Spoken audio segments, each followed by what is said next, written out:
Welcome into Game Day Scoreboard. It's Friday, November 14th. My name is Madeline Burke, and whether or not you've got your holiday decorations up, the weather is cooling down and the sports calendar is heating up this weekend.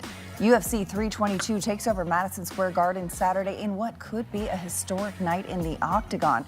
Plus, we've got top-ranked action on college basketball hardwood and highlights from an OT thriller from the NHL in Sweden. But we start with Week 11 action in the National Football League.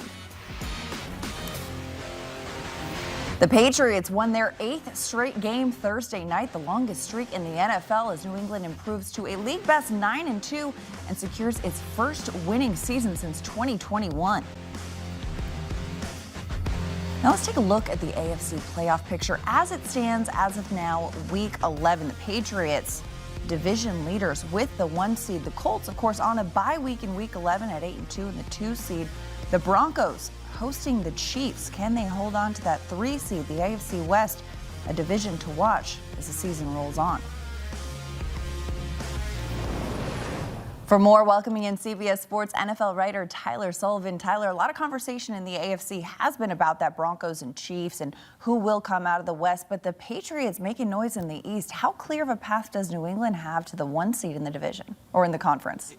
It's a remarkable thing that we're even talking about the Patriots being the number 1 seed in the AFC when you note that win last night got them to 9 wins on the year. They had 8 wins total in the previous 2 years combined. So it is a night and day transition for this organization. But as crazy as it sounds, they are live for the number 1 seed in the AFC. They were the betting favorites for the number 1 seed before that game last night. And you look at the road ahead, it is pretty favorable for them. Yes, they have to take on the Baltimore Ravens in Baltimore. Yes, they still have another game against the Buffalo Bills, but that game is in Foxborough. And so you look at some of those games and so some of those other teams that have tougher schedules, you can absolutely see a road here for the New England Patriots to hang on to this, specifically with the Indianapolis Colts. I feel that is a team that I think we need to watch. Yes, as you referenced, they're on a bye, but let's not ignore the fact that Daniel Jones has started to turn the football over a little bit more than we were accustomed to in the first half of the year. The last 2 weeks, multiple interceptions, multiple turnovers. That's a little concerning, especially when you're going to a game next week against the Kansas City Chiefs. That's a tricky spot, especially if you're going up against Spags and you're turning the football over. Then with the Buffalo Bills, the main competitor in the AFC East, they just fell to the Miami Dolphins, and that is critical because the tiebreaker, one of the tiebreakers, is division record. The Patriots currently are 3-0 in the division. So even if you drop that game to Buffalo and you take care of your business against the New York Jets and Miami Dolphins yet again, you're sitting pretty there to win that division and possibly be the number 1 seed. So the road is very favorable for New England. And how quickly things could change, right? As you mentioned, they've already eclipsed their record from the past 2 seasons combined. Speaking of things changing, Cooper Kupp, he's going to face his former team for the first time in his NFL career. Kupp spent his first 8 NFL seasons with the Rams and won Super Bowl MVP with the Rams in 2021. But here's Kupp responding to whether he has something to prove to his former squad this weekend.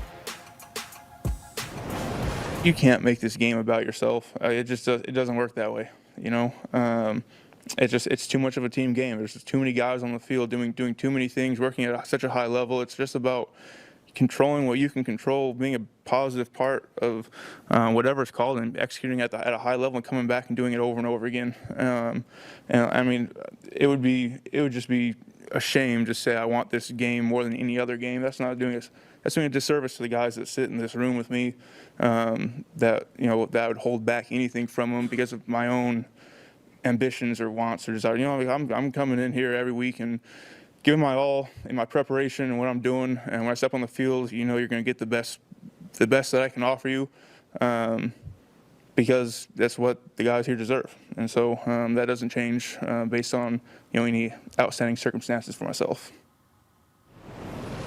Veteran receiver Cooper Kupp saying all the right things as his Seahawks face his former team, the Rams. But Tyler, what are your expectations from Kupp in a game where the number 1 spot in the NFC West could be on the line?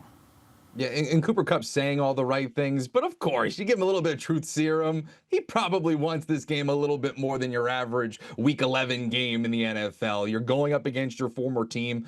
I just don't know how much of an impact he's going to have, though. If you look over the last couple of weeks here, last 3 weeks even, he has 6 total targets. Not necessarily a super involved figure in this offense. He's a complementary piece to what is really the Jackson Smith and Jigba offense. He has 45% of the targets this season. That is the most of any player in the last 50 years. So you're looking at Cooper Kupp. He's kind of starved for targets in this offense. So not necessarily expecting a massive return against the Los Angeles Rams. But overall, this is going to be a very fascinating offense going up against a really stout defense. Second in the NFL in scoring, the Los Angeles Rams are. Top 10 in the NFL in yards per pass allowed, passer rating allowed. So Cooper Kupp, if he wants to start answering the bell, the Seahawks will certainly want to see it because, as you referenced, this is a game that could determine not just the NFC West title, but the #1 seed in the conference as well. Yeah, I mean, Cooper Kupp may be headlining the narrative here, but I could see your point. JSN definitely headlining the stat sheet for the Seahawks. Now, 49ers quarterback Brock Purdy, he'll start against the Cardinals on Sunday. Purdy has been out since week 4 and has only started 2 games this season while dealing with turf toe. Now, as he prepares to get back on the field, Purdy recounted the ups and downs of the season since the week 1 win over the Seahawks. Come in, play Seattle, and win on the road, and just feeling really good about the year. And then all of a sudden, like I'm just dealing with the toe thing, and it has been frustrating. Just the time missed and seeing our team and an opportunity to go and win games, put a season together, man, and feel good about it. So it's just been frustrating for sure. But at the same time, this is just the cards that I've been dealt with, and I'm not trying to be woe is me kind of thing. We still have 7 games here to go and put something together, and our goals are right in front of us. So that's how I'm looking at it. I'm excited about it. Well, and as he says, Tyler, their goals are more than right in front of them. A 6-4 record, a playoff push well within reach. So what are your expectations from the Niners down the stretch now that Purdy's back?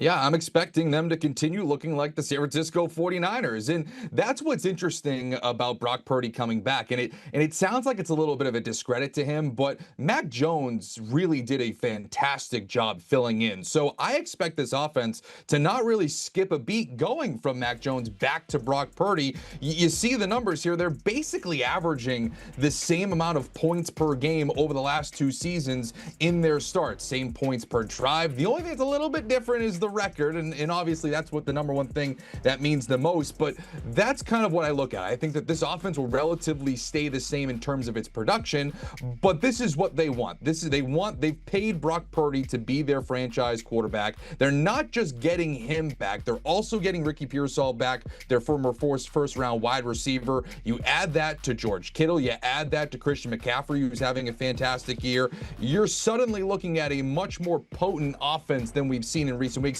simply because they're getting healthy. And then you look at the remaining schedule, one of the easier ones in the NFL. You talk about that 6 wins already. Yes, a lot of attention will be paid to that Seahawks-Rams game, but do not sleep on the 49ers in this division either, because of that schedule, because of the health finally turning the tide in their directions, at least on the offensive side of the ball. So they are live not only for the playoffs, but possibly the division. Yeah, a lot of ball games left to be played in the division, in the league. It's only week 11. Tyler Sullivan, thanks so much for the insight.